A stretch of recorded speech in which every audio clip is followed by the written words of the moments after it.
Hi, I'm Milla and welcome to another Milla's Game Room video.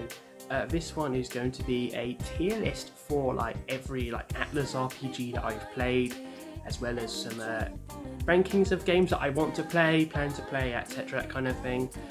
This has also been done over the computer, so I'll be using Tier Maker for it. So yeah, I'll be cutting away from my face in a second. So if you like what you see, and consider liking, commenting, subscribing, etc. for all that algorithm goodness, because that is so good and vital to grow channels like mine. So thank you and enjoy. And now we're going to move on to the tier list itself, where I've basically made this myself and crunched together a lot of mostly first party stuff that I've played or can talk about in some way. There's just way too many Mega 10 games to put on this thing that I haven't played, for example. So instead of going, I've not played that game or that game 20 plus times, even though that does happen here, I've just thrown in that and also some third-party games that I've played, which are typically associated with ATLUS, especially if you're not too familiar with the actual source material themselves. So let's get started with, I've got the order here of Persona, then Etrian, and then some other ATLUS stuff, before moving on to the non-ATLUS stuff. So, first one is Persona, the PSP version. This is, the remake. And the best way to play it, and I've not played it, but I have it already and plan to, and same applies to Persona 2. Eternal Punishment on the PSP did recently get a fan translation release, so that's the version I will be playing because, it's on the PSP. That's the better version. Likewise, Innocent Sin. It's kind of weird with that game's history where Innocent Sin was localised for the PSP but not Eternal Punishment. But back in the day on the PlayStation 1, it was the other way around, which is weird. Anyway, Persona 3, this is a big gap I've not played yet. It's interesting because I was waiting for a definitive remake, but then ATLUS announced a re-release, and it's I haven't decided what I'm going to do regarding that yet, because FES and Portable have different content in them. Fans, some say FES is better, some say Portable is better. I'm kind of okay. And I was hoping to have something combined together, but ATLUS announced a port of Portable, most likely because it was the easiest to port with it being a PSP game, and possibly also because they might have potentially lost the source code for FES, which happens a lot for these retro games because companies don't care about preservation. So for me, it'll either be playing Portable or FES, or some kind of fan mod, there's a true FES mod for that, where you add controlling for the characters, which is added in Portable. If anyone can advise on that, let me know. I'm open to either really, but they are definitely on the list. And this is a great start. Not played anything of 4 games.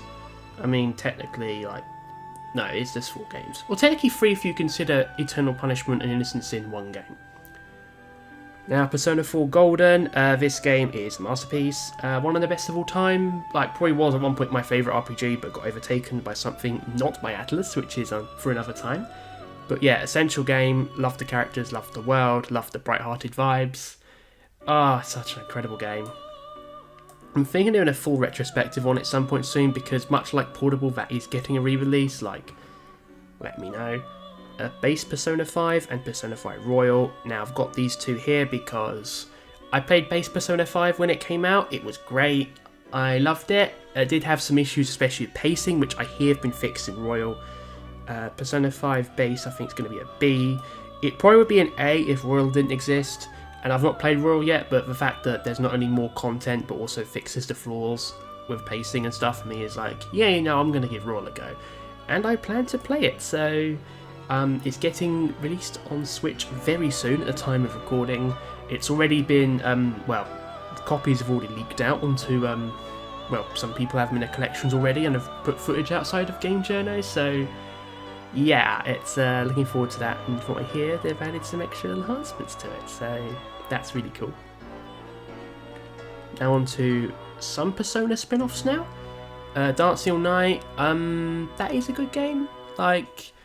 It's not anything to write home about in terms of the story mode, but it was nice seeing the characters again. The remixes are great, best part of the game. Gameplay, I'm not so much into it because, well, I've been spoiled by other games basically. Like things like P4 Dan, it's good, but compared to things like Taiko Drum Master or IVT Colorful and other games on the Vita as well, they're just better. So I'm going to put that as a C.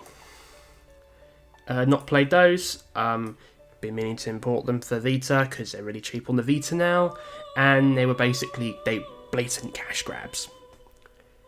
Persona Q, I think that's going to be a C as well. It's basically a very, very chatty Etrian Odyssey, and that's not quite what I'm into in terms of dungeon crawlers. Like, if there was less text, it'd be better, and I wasn't a big fan of it. Like, base gameplay is solid, but yeah, too chatty for my liking. It's another C. Not played Q2, but I have it. P4AU, not played that either. Yeah, I mean, so much of an Atlus fan I am. Barely played many of its flagship series, but then again, a lot of people won't even touch the old ones. So, you know, the interest puts me, like, more of a fan, if you want to go by that metric, which is crap anyway. If you like the games, you like the games. Now onto a series I have mostly played, Etrian Odyssey.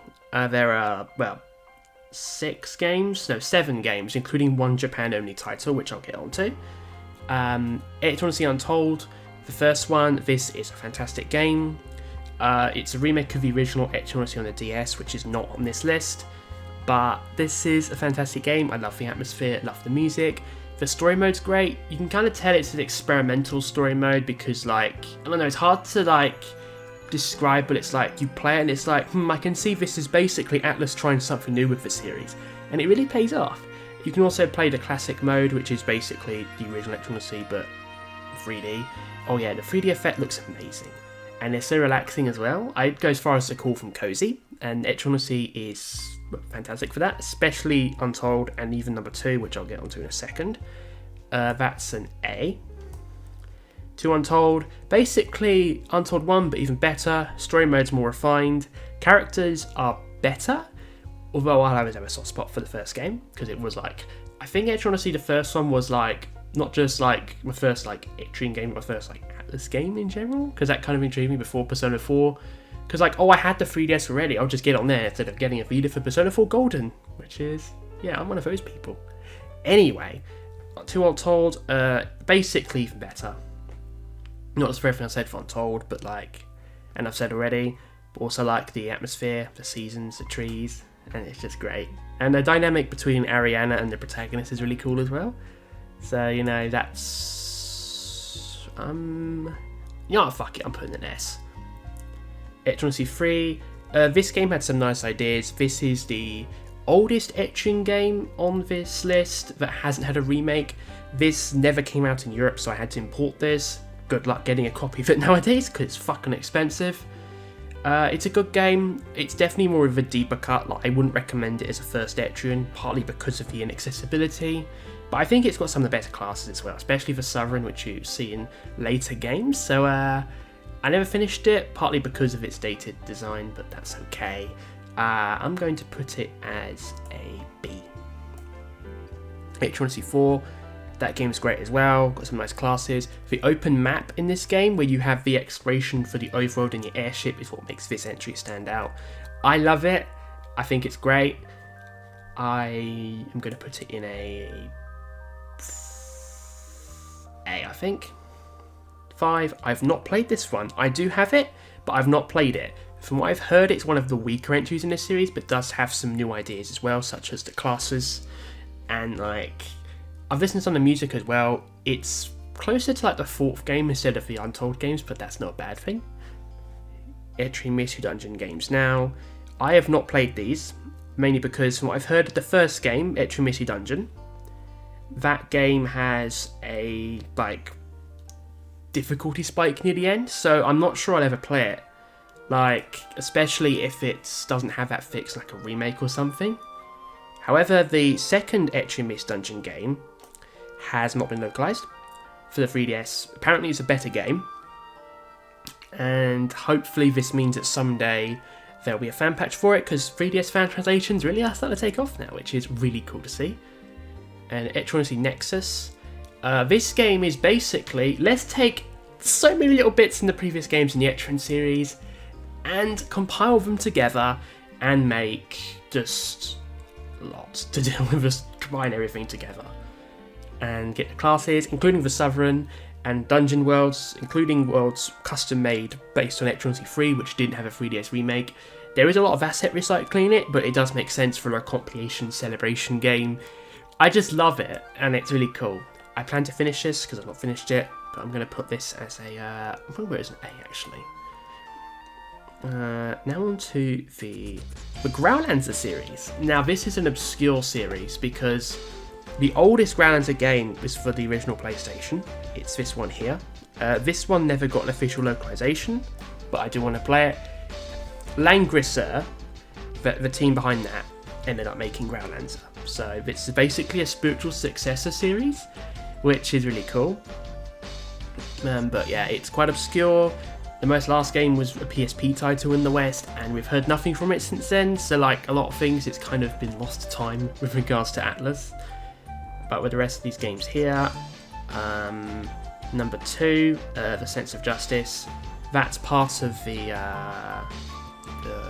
Generations collection, which Working Designs localized. If anyone remembers Working Designs, which if you live outside America you probably don't, which I certainly don't because I live in America, so rip the nostalgia for me there. And they did it as a doll pack, and I haven't played 2, but it's one game in the pack. So, but I've got it and I plan to play it. Now Growlancer 3, this one here, both these Growlancer games, like all the others, are strategy RPGs, and number 3 is the one I've played like the most and like beat. It's fantastic. I do recommend it. It's not too long either. It's really good. So I'm gonna put that in A. A Wafer of Time. This is the most like sort of well-known one because basically, when it did finally release in the West on the PSP, it was like Atlus's last PSP release, and it got some form of recognition, I believe. I wasn't like really following the series net back then, so I can't really verify that firsthand. But it's like, if you're going to play Growlancer, this is generally the one recommended like in Japan as well, because that's considered the best in the series. It was originally a PlayStation 2 game, and then it got like extra stuff. It got a visual novel fan disc as well, so it was pretty popular back then in Japan, even though it still was like obscure by RPG standards. So I wasn't the biggest fan of this, and there are a few reasons why. One of which is difficulty spikes. It's not good in that sense at all. The other thing is, it's in the West there's no voice acting outside of cutscenes, so you're basically playing this game and it's just silent, and it really like weakened my immersion of it. So not the best release. Maybe if you want to play it, maybe consider looking into getting the undubbed patch. I haven't, but you know, that's the thing. If you want to play it, I'm going to put it as a C. Growlancer Heritage of War. This is the 5th game and was the last PS2 title to be localized. This is the only one that actually got a physical release in Europe, so yeah, I don't actually own this one, but I do want to pick it up someday and play it, so yeah. Precarious World. This is the last game in the series, a direct sequel to Growlancer 5, Heritage of War. And this has a partial fan patch, as in it's been fully translated but not edited, so that's available. But obviously, like, I've not played it, so I plan to though, so you know. I'm going to put this under waiting for TL, on the off chance that whoever patches it go back and refines it. Because you could argue if it's not a fully like done translation, it's not finished, but you know, technicalities, right? Alright. Reign Historia. Oh, this game is incredible. I fucking love it so much. Oh, so good. Oh, it's like, it's been compared to Chrono Trigger, and it's like, I can kind of see that comparison, because like time traveling, you go around with like, the White Chronicle, trying to change history, and basically save the continent of the world the game is on, and it's really good. It's very much a traditional throwback to like older RPGs, and it's amazing. It's like, kind of like the last real new IP Atlus has done outside of like vanillaware titles, which I'll get onto. And it's amazing. I want more games like this, not just from Atlus, but from companies in general. It's just incredible. Straight to the S for me. Nora and the Time Studio. This is a fan-translated game. This came out also earlier this year, not long before the Eternal Punishment patch. I plan to play this one. It's a collaboration between ATLUS and Gus, basically. Kind of like the creator of the ATLUS series, so it's basically that kind of combination, which is really cool. It wasn't localized, it was quite a late DS release, so I think it could potentially have come over, especially if ATLUS didn't localize their own history on the DS and was like, you know what? We'll just localise the log remake in the future and release Nor on a Time Studio instead, which would have been nice. So I've heard good things about it, so I'm just ready to play that eventually. Devil's 5 Overclocked. I really like this strategy RPG. Also made by the same staff that made Growlancer. They basically started these games after they didn't make this good anymore, allegedly or supposedly, because we can't say for sure. But the fact they moved straight on to Growlancer. They moved on to Devil Survivor after Growlancer. It's like, yeah, maybe they're just moving on. Or maybe they don't want to make them anymore, but you know. Anyway, good game. Basically in Tokyo, if like a quarantine or lockdown. Not like coronavirus lockdowns, but you know, actual lockdowns where people have to stay inside and there's a threat that's not a virus, it's actual like Megaten demons. And I've got to basically find a way to get out, and it's a survival game. And I really loved what I played. It's really hard, and I put it down, but I want to finish it. And on that note, I haven't played Devil's 5 2 yet because I want to finish the first game. Alright, on to the rest of Megaten stuff now. This is meant to represent the Rado Kuzunoha games, which is basically like action RPGs where the main protagonist is, well, Rado Kuzunoha, and it's set in like 1920s Japan. They're both PlayStation 2 games, and they're both ridiculously fucking expensive, so I'd like to play it, but I'm not sure I'll ever get around to them unless they get re-released. And they're not that high a priority. I do want to, like, I remember like several years ago I had the opportunity to pick up a copy of the first Rado game, which did come out in Europe for like 55 quid at an old like CEX, but then I didn't get it. And then now it's like over £150, so I'll probably never own it. So, you know, I'm going to put that in, not fuck this game. But maybe I'll put it in Never Will because it's unlikely I'll play it. Nocturne, well, plan to play that. Not played it yet. It's the basically the whole like I'm gonna get the remaster because it actually makes Nocturne accessible. So you know. SMT4. Oh, it's going straight into A. I love that game, especially the music and the atmosphere and just the overall like structure of going from like the Kingdom of Hokkaido and then going down in the depths of the dungeon there, and then oh yeah, you're in this like massive Tokyo dome. It's so cool. Final or Apocalypse, which is basically the sequel to the neutral route of SMT4. I've not played it because Deep Silver, who published it in Europe, decided not to print a proper amount of physical copies, so now that game is really fucking expensive. Strange Journey Redux, well, this was kind of like SMT4, but before that was a thing, and just kind of like a sequel in all but name. Also not played it, but I plan to play it. It's basically an action game. SMT5, that's what this is meant to represent. I fucking love that game, amazing. I just love the world exploration. I know some people from the fan base don't really like it as much. Like, it's kind of weird that like some people considered it a bit more like polarizing, but I loved it. Switch exclusive, announced when the Switch was first revealed, and it finally came out, and it was fucking glorious. So you know, I definitely recommend checking it out.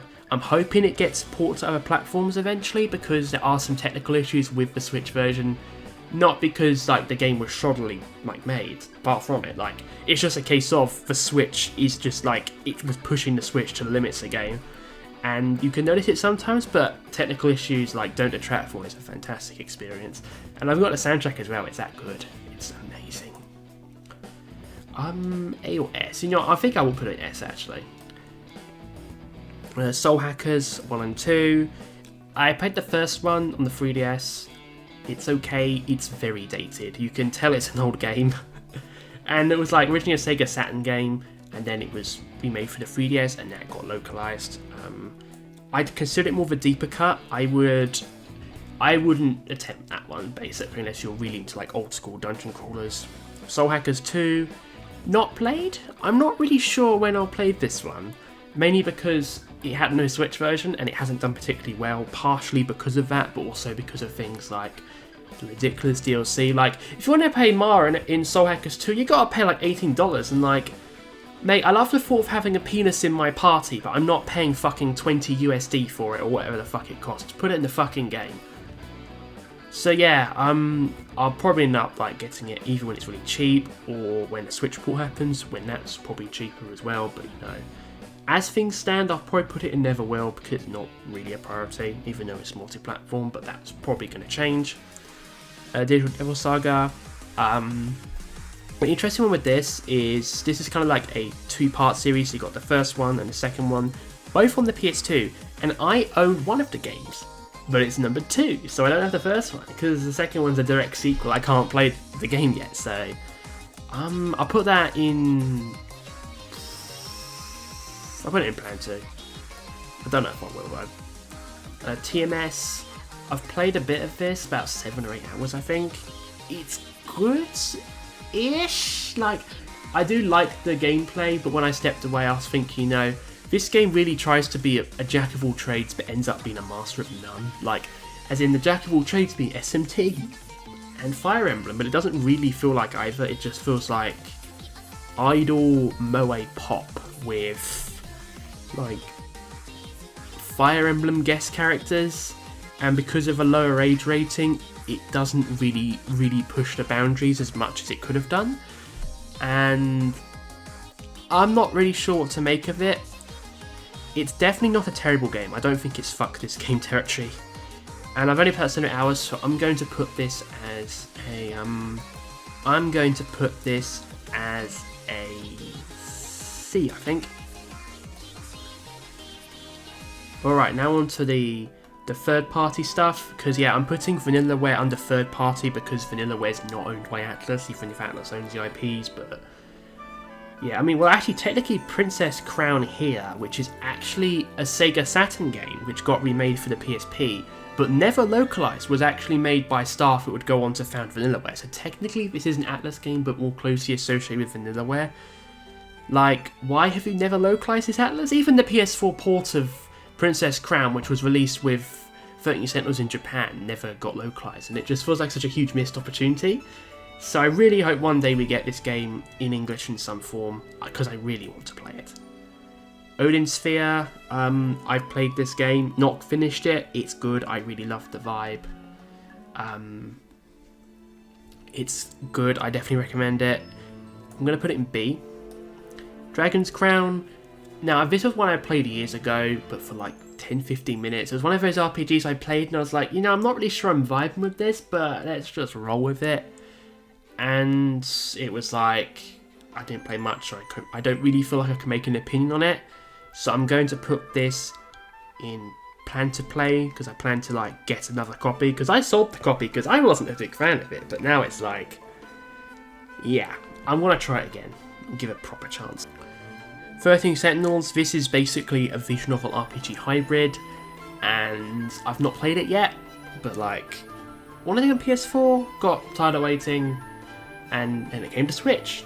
I've not bought it yet, so I've not played it yet, but I definitely plan to, because I know people play it like, oh, this game's a masterpiece, you need to experience this absolute masterpiece. Now on to third party games. These games, oh wait, I've got Catherine in here, which is, well, third-party games, and Catherine. These are, like, developed, well, localized by Atlus, but not originally developed by them, and they're from a few different companies. Just going to start with Summer Night Twin Age on a DS. This is by Flight Plan and now defunct studio. It's a Bandai Namco IP. Summer Night, you don't hear much from it nowadays. In Japan, it's still going for manga, but no games. Summer Night, I fucking love this game.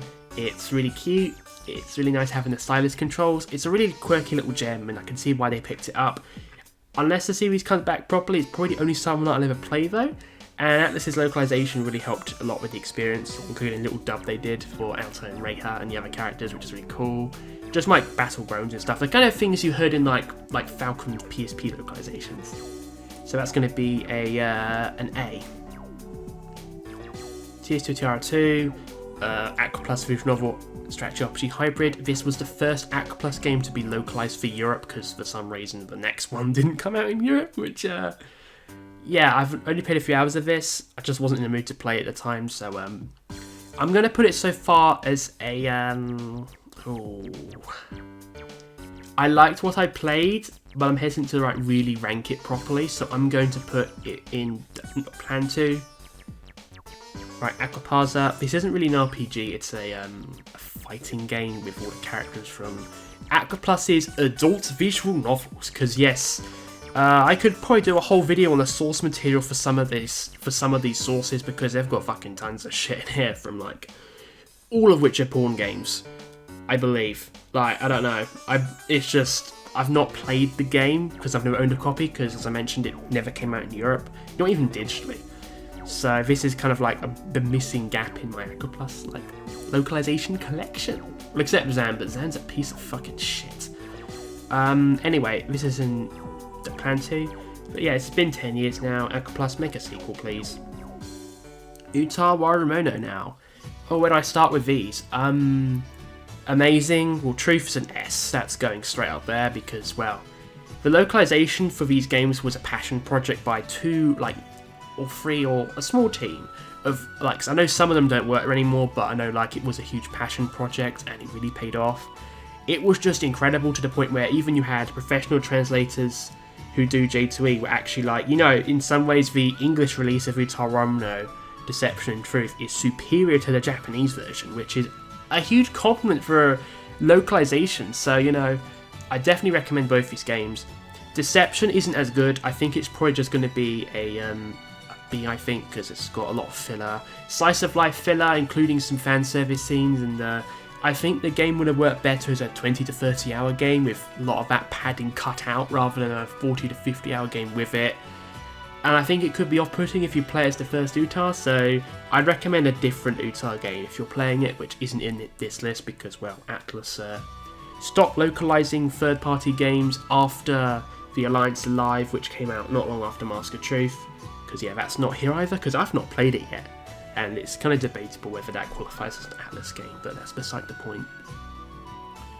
Oh boy, Dungeon Travelers 2. This is a dungeon RPG that was made, well, ATLUS, but also Sting. And Sting, like, did a bunch of other games, which I'll be getting onto. And this was... oh god, this is a... the gameplay's good, but you can tell that Dungeon Travelers 2 has its roots in, like, porn. Because there's, like, ecchi everywhere, like the character designs, the fan service CGs, the music.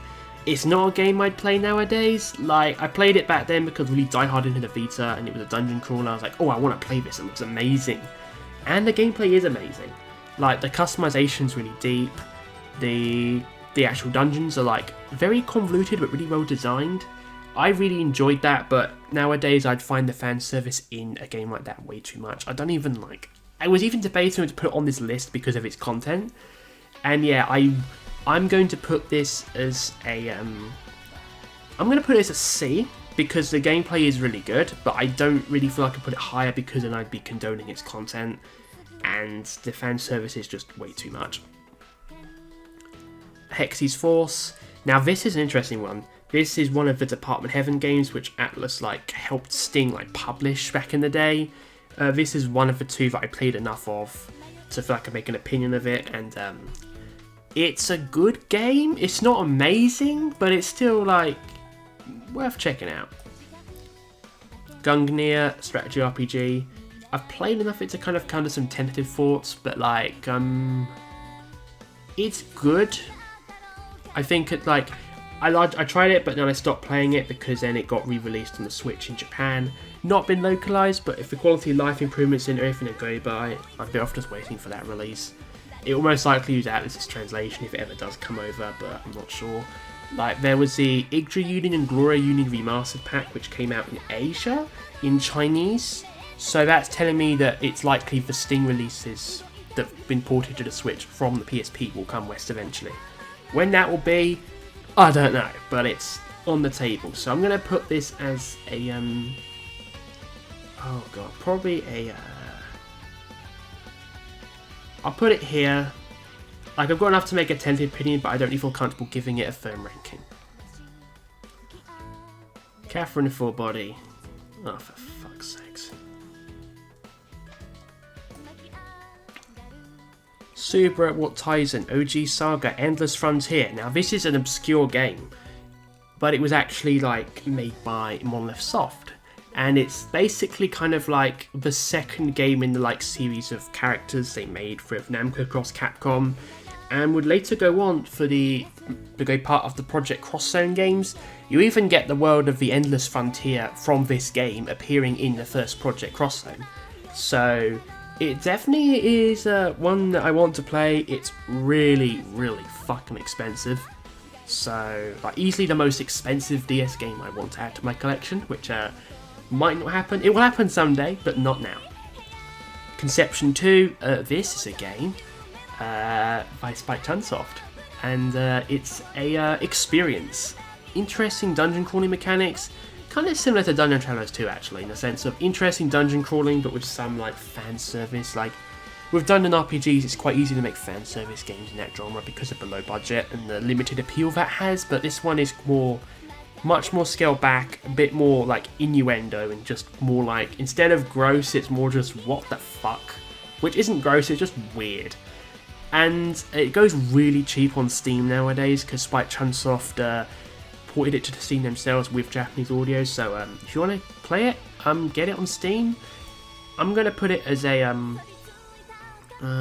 C, maybe B. I'll put it as C because it does get really repetitive and really tiring to play towards the end. So, and now finally, Stellar Glow. This is the 3DS RPG that ATLUS localised on behalf of Sega and was Imagi Poc's last game.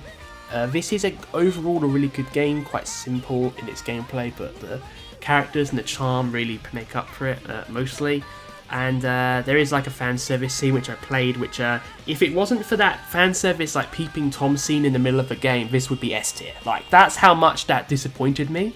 And I have kind of talked about it in the past because like I've really been excited for this like game and playing it, and like, because a lot of people recommend it as a hidden gem, and it is a hidden gem, but I don't feel I can recommend it as a top 10 favourite game because of that one scene, and it's just kind of like, yeah, that's kind of soured my experience a bit. Like, overall it's a good game, love the visual style, like good quality dub. The story's nothing to write home about, but it does a good job of carrying the story, but the songs are amazing, and that's something I really like about it.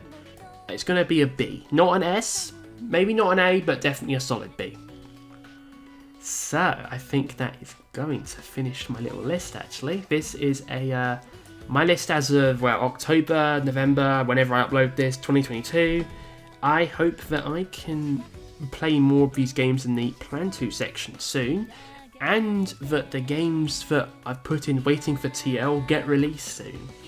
So, you know, if anyone has any recommendations as to what to play first from any of the games in the Plan To section, I would appreciate comments, what's your favourites, etc. Like, ATLUS make great stuff, and I would appreciate some feedback, or anything to do for future tier ranking videos.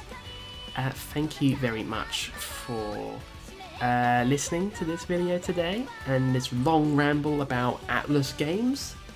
Thank you, and bye bye.